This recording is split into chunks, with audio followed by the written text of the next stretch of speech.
Meghan's lies even turn the tables. Duchess triumphed in court over private leaked letter to father.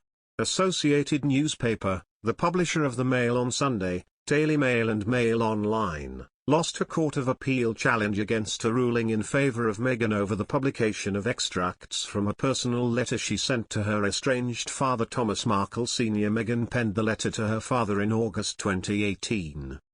Prince Harry announced the Duchess of Sussex had decided to sue Associated newspaper in a statement issued in early October 2019, as the couple was completing a royal tour in South Africa. Meghan claimed the Associated newspaper's articles containing her letter misused her private information, infringed her copyright and breached the Data Protection Act.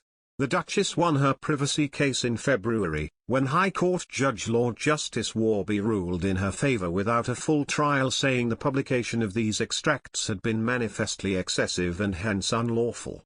Giving his ruling, the judge said the majority of the content published was about Meghan's behaviour, her feelings of anguish about her father's behaviour, as she saw it, and the resulting rift between them. He added, "These are inherently private and personal matters." Associated newspapers challenged this ruling and brought an appeal against this decision. During a three-day hearing held in November, the British publisher's lawyers argued the case should go to a trial. However, Judges Sir Geoffrey Vaux, Dame Victoria Sharp and Lord Justice Bean dismissed the publisher's appeal in a ruling on Thursday morning. Reading a summary of their decision, Sir Geoffrey said, "It was hard to see what evidence could have been adduced at trial that would have altered the situation. The judge had been in as good a position as any trial judge to look at the article in People magazine, the letter and the Mail on Sunday articles to decide if publication of the contents of the letter was appropriate to rebut the allegations against Mr. Markle.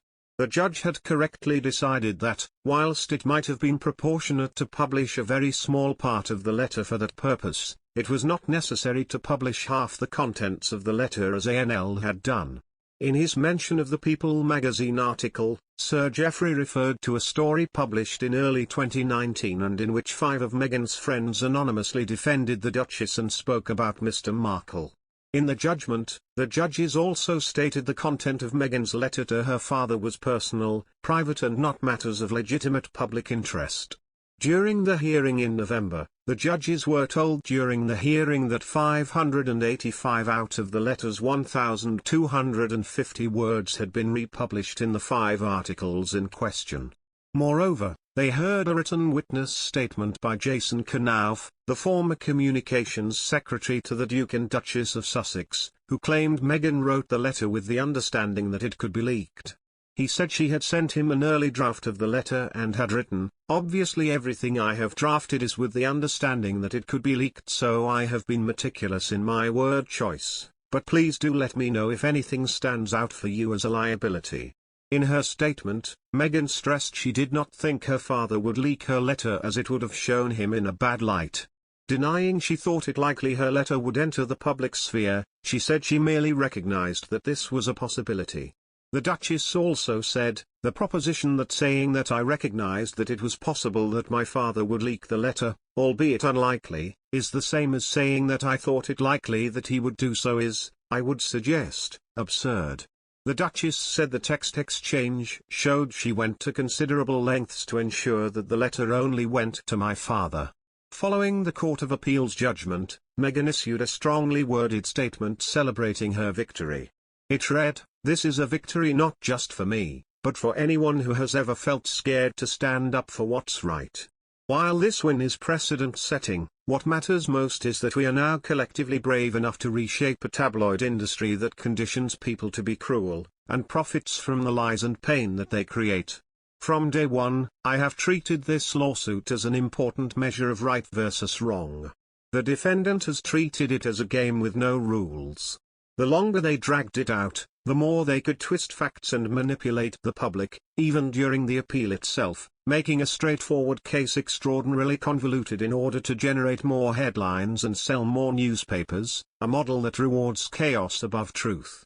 In the nearly 3 years since this began, I have been patient in the face of deception, intimidation and calculated attacks.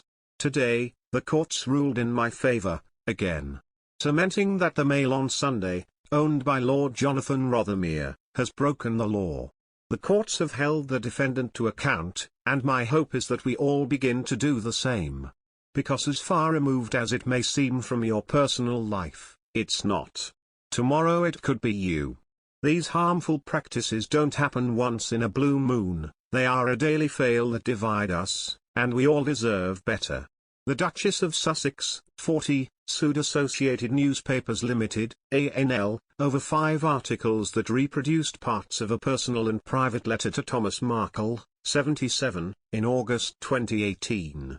The actress-turned-royal won her case earlier this year when a High Court judge ruled in her favour without a full trial.